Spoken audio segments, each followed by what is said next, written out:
Hello, Ryan here, aka Mac, and welcome. The roadmap has been updated, and Alpha 3.18 got a lot chunkier. As always, a huge thank you to all of my patrons and channel members. Thank you all so much for your support, it is truly appreciated, and if you do enjoy my videos, please do consider subscribing and helping the channel to grow. So this week's roadmap update finally included more new additions to Alpha 3.18. In fact, it was only new additions to 3.18, which includes tons of more gameplay and mission content. So let us take a look. First up, we have the Dima Crash Site Settlement, which says a derelict settlement on Dima using parts of the Star Runner and 600i, as well as some hubs adapted to the biome to create points of interest with some types of activity like puzzles, traversal, hostile AI, missions and more, as well as rewards for completion. Now this we have heard has been in the works for a little while. Nice to get a bit more clarity, as it does sound like it's using both the MSR and 600i to create one settlement with hostile NPCs. Now I am very excited to see this, especially on Dima, as it should mean that there are airlocks to allow the NPCs to live there and survive there, plus it is using a couple of very cool ships. But personally, I just can't wait to see a friendly AI settlement with NPCs offering missions and being able to walk around and see them in their day-to-day. It is cool having hostile NPCs to fight just like we see with the Ghost Hollow on Microtech, but having a friendly population will be a nice change, so I'm looking forward to those. But a derelict settlement on Dima is certainly going to look cool. Next up, we have new rivers in Stanton, which I suppose is somewhat self-explanatory, and this says setting up biome-specific object rule sets around bodies of water and distributing those by placing additional rivers and lakes on Microtech and Hurston. So this is going into what we saw on Inside Star Citizen recently, looking at the various river types and the tools that they use to distribute them. Really happy to see more is coming to Stanton, and it'll be great to see them on Hurston as well, plus spread across all the different biomes of Microtech. I do wonder how many there will be. Will there be tens, hundreds? I know they said one day they want to get to hundreds, so a nice addition to further enhance the planets.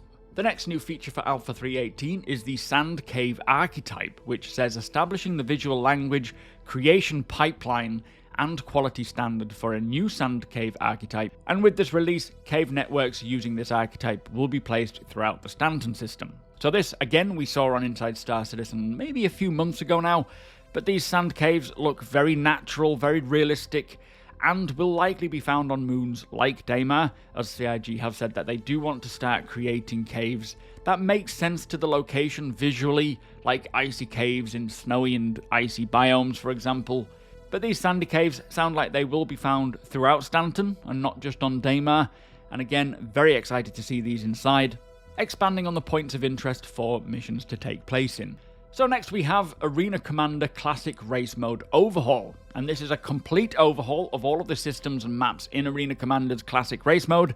Improvements include a complete refactor to the checkpoint entity and race manager system, improvements to scoring, a complete rework of all the 3 new Horizon speedways which are part of the Murray Cup races, as well as a new map, the Snake Pit. So this stuff we will probably be hearing about on Inside Star Citizen tonight, with it being Thursday right now, as it mentions checking out updates to racing in the near future. Just like we saw with Arena Commander combat maps, now they are updating the racing maps, which are very old, crazy old, like probably 2014, 2015, so they have been in great need of a revamp. Plus, including the Snake Pit will be a nice addition. It is not super easy to practice in the verse, with it requiring a lot of pre-planning and adjustments of loading up ships and whatnot, so it's quite time consuming to get there, and then if you die or explode, you gotta start again. So this will be a great way of practicing the Snake Pit and other races, and as much as I don't really jump into Arena Commander or Star Marine at all these days, this will probably encourage me to do so. Now this next feature for 3.18 is one that has been needed for a very long while. It is called Sandbox Prison Activities, which says expanding the prison gameplay with a new suite of missions and sandbox activities to give inmates more opportunities to earn merits or aid in their escape from prison. So this is something that will really help to make going to prison a little bit more interesting. We heard a long while ago that with prisons, they do want to have full-on missions, gangs inside the prison, and fights in the boxing ring and so forth. Think along the lines of Escape from Butcher Bay. And this Klesha prison on Aberdeen has been in need of an update for quite a while as well, so having more missions will be a welcome addition, but more importantly, Sandbox activities do sound very intriguing. I may have to get myself sent to prison just to check it out. Now the next feature is going to be great fun. It is called Security Post Korea Reactivation. And it says, Security Post Korea will be taking a more central role in Stanton's security. Crusader Security have moved in full-time staff and have now begun storing confiscated contraband on board. The station will be off limits to all civilians unless given prior authorization. So this to me sounds like if you get arrested or found with contraband, those items will then be taken from you and stored at Korea, which could then lead to new missions to recover the goods by stealthing in or going guns blazing and stealing them back. But with the cargo refactor coming, I wouldn't be surprised if the cargo confiscated will be physical and then retrievable from Korea. So maybe if you're running illegal goods and a player comes up and stops you, they could take those goods, deliver them to Korea, and then they will be stored there. Maybe for other missions, it would be pretty cool if there was a mission for players to transport all of this illegal cargo from one location to another, maybe to get it destroyed, which would open the potential for a big heist. If criminals get the word that a large container worth of drugs or whatever is being moved from one location to another, they could set up a heist. But at the end of the day, it's just nice to hear that Security Post Korea is getting a lot of love, because it used to be the only place to go for PvP, and it kind of got lost with all the other content. So it's nice to bring it back. Now this next feature is called New Missions Orison, which states bounty, assassination, clear all, and other missions to take place on the platforms created for Siege of Orison, which in future will be distributed across the planet of Crusader to create further content.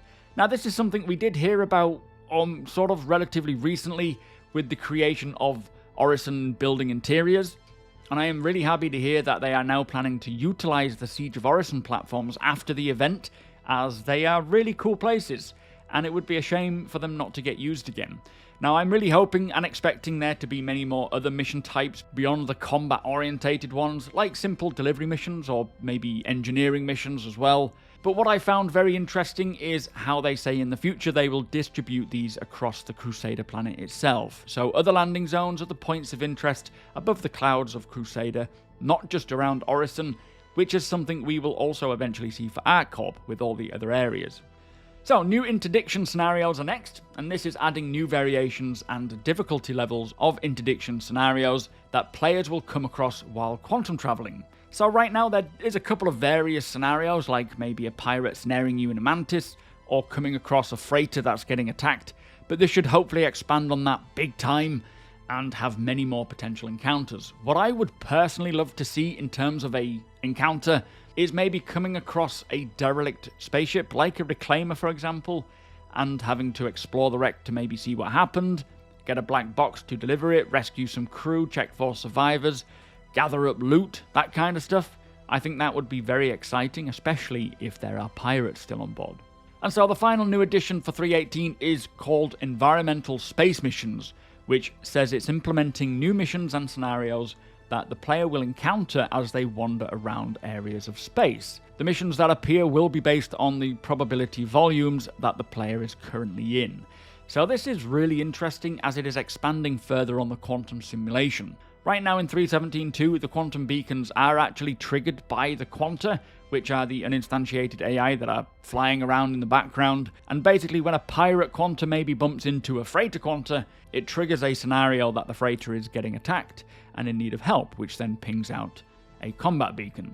This feature sounds like it expands on that and triggers a potential mission or encounter based on the player's movements, which should make travelling around the verse a lot more interesting. I do hope though that they're not happening all the time, which I suppose is where the blessing of the quantum simulation comes in. Instead of it being a artificially triggered mission every sort of 30 to 40 seconds of gameplay like you see in most games, like Red Dead, if you notice when you're travelling across a road, there is a rule set where every 30-40 seconds an encounter will happen, just to kind of keep the player engaged, which is cool for a game like Red Dead, but I actually like the solitary, constant blackness sometimes of not having something constantly popping up.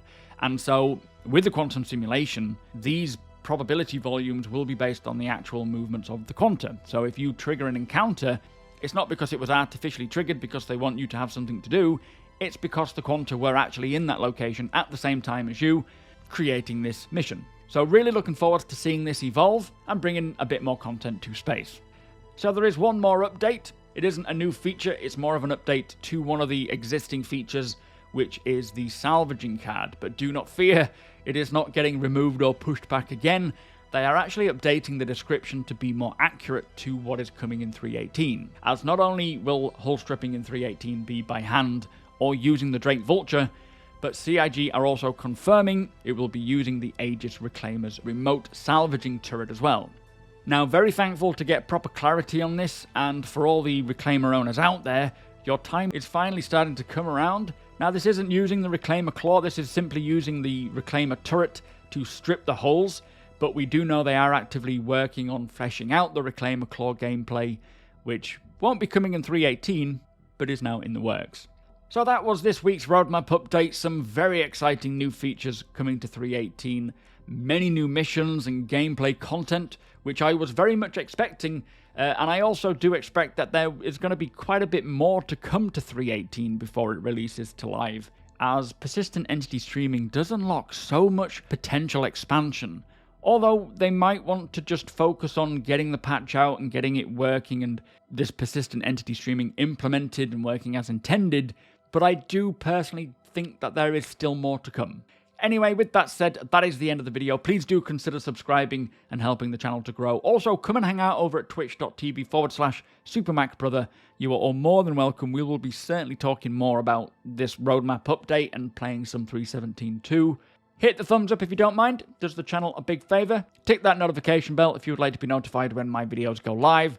Again, big thank you to my patrons and channel members. Thank you for watching, and I'll see you in the next one.